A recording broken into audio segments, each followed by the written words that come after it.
Здравствуйте, мои дорогие! Тихий убийца, который сидит в сосудах у каждого второго после 50 лет, и имя ему тромб.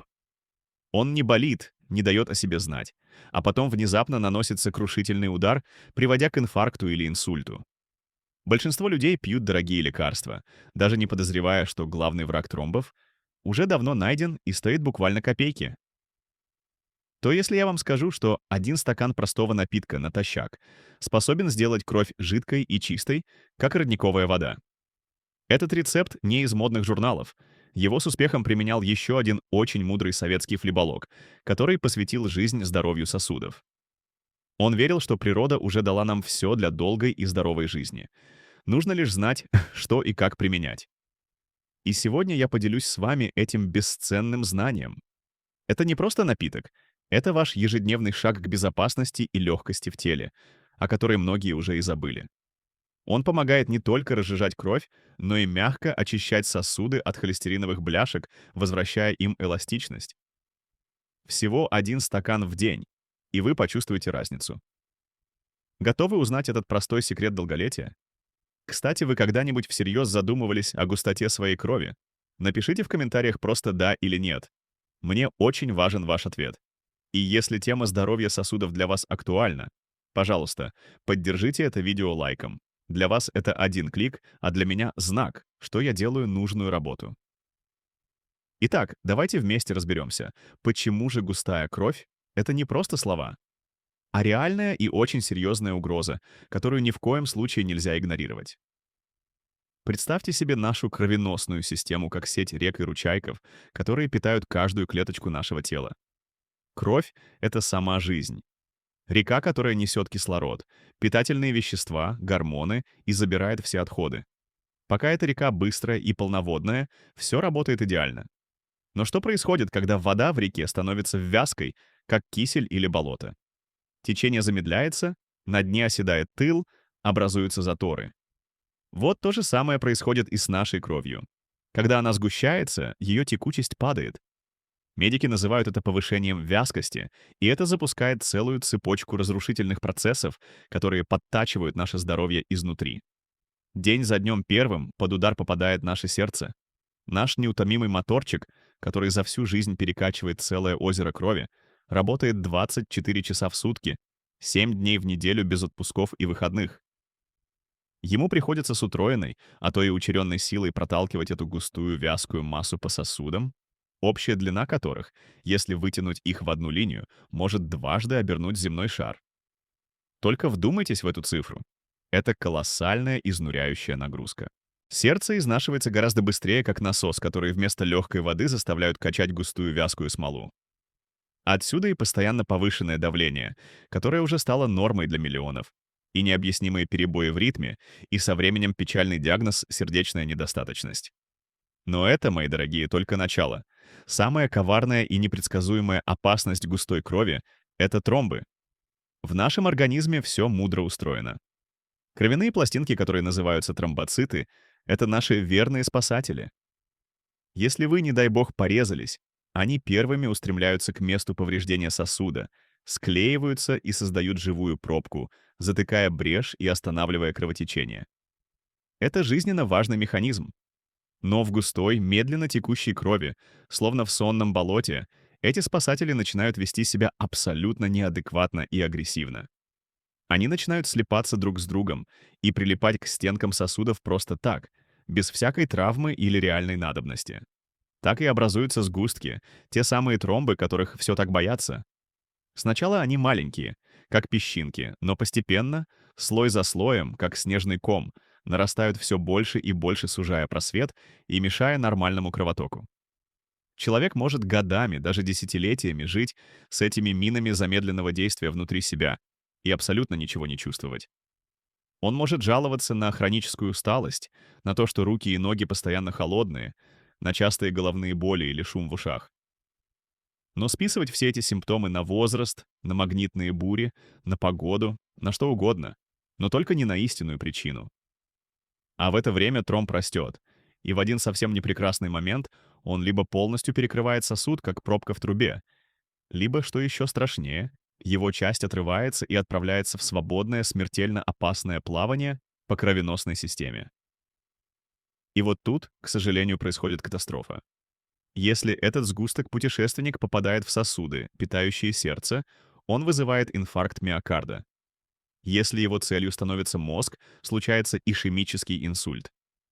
Если он закупоривает легочную артерию, это тромбоэмболия, состояние, которое в большинстве случаев заканчивается мгновенной и внезапной смертью. Теперь вы понимаете, какая это серьезная и коварная угроза. Она не где-то там, в новостях или фильмах. Она может прямо сейчас созревать внутри нас. И с возрастом, увы, риск только растет, потому что меняется гормональный фон.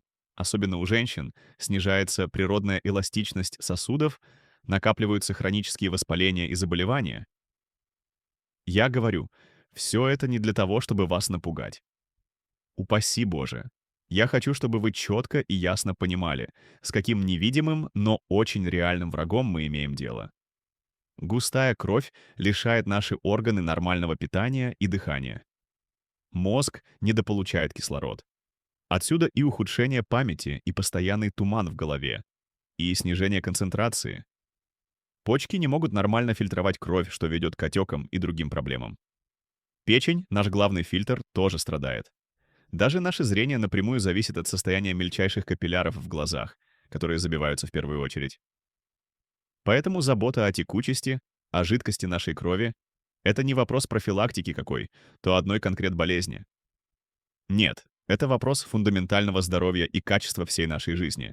Это основа нашего активного, бодрого и, самое главное, безопасного долголетия. И самое обнадеживающее во всей этой истории — то, что на этот процесс можно и нужно влиять. И об одном из таких чудодейственных средств, о настоящем враге тромбов, мы и поговорим прямо сейчас. Итак, мои дорогие, я уверен, что вы уже сгораете от нетерпения узнать, что же это за волшебное средство, которое так ценил старый советский доктор и которое способно так мощно и в то же время бережно заботиться о нашей крови. Барабанная дробь — этот скромный, но могущественный защитник наших сосудов. Это самый обыкновенный, знакомый всем с детства томатный сок. Да. Да. Не удивляйтесь, не экзотический фрукт с другого конца света и недорогой суперфуд из аптеки, а простой родной томатный сок, но обязательно натуральный, без соли и сахара. Именно в нем скрыта невероятная сила, способная противостоять образованию тромбов. И это не народные сказки, а научно доказанный факт. Давайте я по-простому объясню, как это работает. В помидорах, а значит и в соке из них, содержатся уникальные вещества, которые действуют сразу по нескольким фронтам. Первое и самое главное — это природные салицилаты. Вам наверняка знакомо слово аспирин или ацетилсалициловая кислота. Его часто прописывают в малых дозах для разжижения крови. Так вот, томаты содержат его натуральный природный аналог. Эти вещества обладают поразительной способностью. Они мешают тромбоцитам, тем самым кровяным пластинкам, слипаться друг с другом. Они как бы обволакивают каждую такую пластиночку невидимой пленкой, делая ее гладкой и скользкой, не давая им сцепиться в опасные смертоносные комки. Кровь становится более текучей. Она легко и свободно бежит по самым узким капиллярам, донося кислород до каждой клеточки. Но это только половина дела. Второе сокровище, которое прячется в томатном соке, это мощнейший антиоксидант под названием ликопин. Именно он, кстати, придает помидорам их насыщенный красный цвет. Ликопин — это настоящий телохранитель наших сосудов. Он защищает их внутреннюю нежную выстилку, которая называется эндотелий, от повреждений плохим холестерином и свободными радикалами. Представьте себе идеально гладкую трубу. Вода по ней течет без всяких проблем. А теперь представьте, что стенки трубы стали шершавыми, покрылись царапинами и зазубринами. За них сразу же начнет цепляться всякий мусор, образуя засор. То же самое и с нашими сосудами.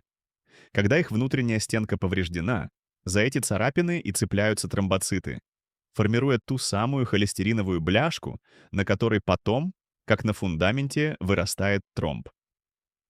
Так вот, ликопин, этот красный пигмент, как заботливый мастер, полирует наши сосуды изнутри, не давая холестерину и воспалению их разрушать. Он нейтрализует саму причину, саму возможность для образования тромба.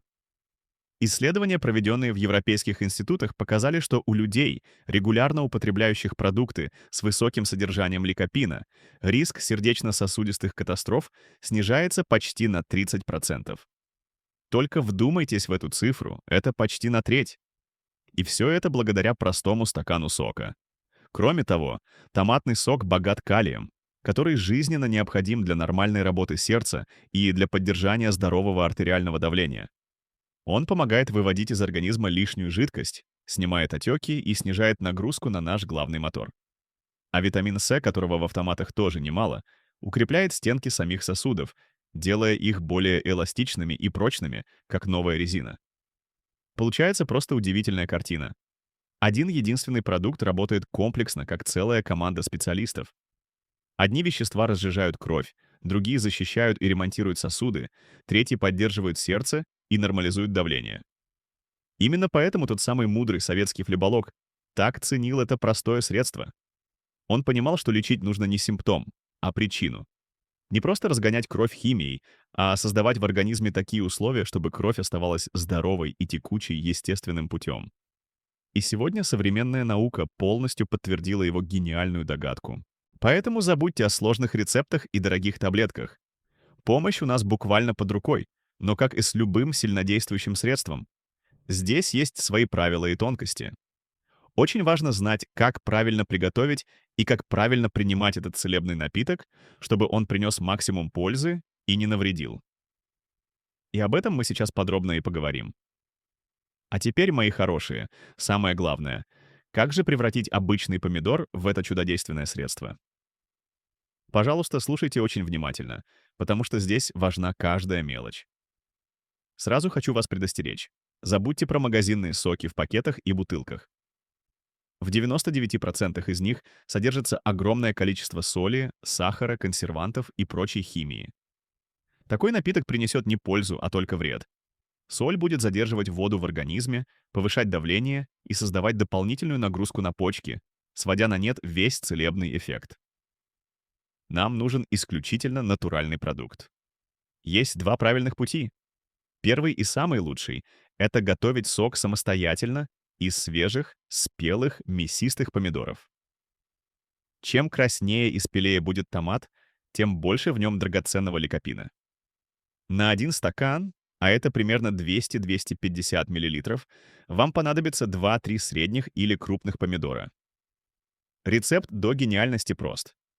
Тщательно вымойте помидоры, удалите плодоножку, разрежьте на несколько частей и просто измельчите их в блендере до однородного состояния. Если у вас нет блендера, можно просто натереть их на мелкой терке. Кожицу и семечки убирать не обязательно, в них тоже много пользы и клетчатки, но если вы любите более жидкую консистенцию, можете процедить получившуюся массу через мелкое сито. Второй путь. Если нет возможности делать сок каждый день, это найти в магазине или на рынке качественный томатный сок прямого отжима без добавления соли и сахара. Внимательно, очень внимательно читайте этикетку. В составе должны быть только томаты и больше ничего. А теперь тот самый секретный штрих, о котором мало кто знает. Чтобы наш главный защитник ликопин усвоился организмом практически на 100%, ему нужен проводник. И этот проводник — жиры. Поэтому перед тем, как выпить свежеприготовленный сок, обязательно добавьте в него буквально половину чайной ложечки нерафинированного растительного масла. Идеально подойдет оливковое масло холодного отжима, льняное или даже обычное подсолнечное, но обязательно нерафинированное, с запахом. Тщательно размешайте. Этот маленький секрет увеличивает биодоступность ликопина в несколько раз. Без масла он усвоится лишь частично, и вы не получите максимального эффекта. А теперь самое важное правило. Как и когда пить? Принимать наш целебный напиток нужно строго утром, на голодный желудок за 20-30 минут до вашего первого приема пищи. Именно натощак все полезные вещества всасываются в кровь максимально быстро и полно, не смешиваясь с другой едой. Организм, словно губка, впитывает всю пользу до последней капли. Просто сделайте это своей полезной утренней привычкой, своим ритуалом заботы о себе. Проснулись, выпили стаканчик теплой воды, а через 10-15 минут стакан нашего томатного эликсира с капелькой масла. Он должен быть комнатной температуры. Не пейте его холодным из холодильника, не вызывать спазм желудка. 1 стакан в день, каждый день. Этого абсолютно достаточно для поддержания вашей крови в здоровом текучем состоянии. Не нужно пить литрами. Здесь важна не доза, а регулярность и правильность приема. Уже через пару недель такого утреннего ритуала многие замечают, что уходит тяжесть в ногах, становится яснее голова, появляется больше энергии. Ваш организм обязательно скажет вам спасибо за такую простую, но невероятно эффективную заботу.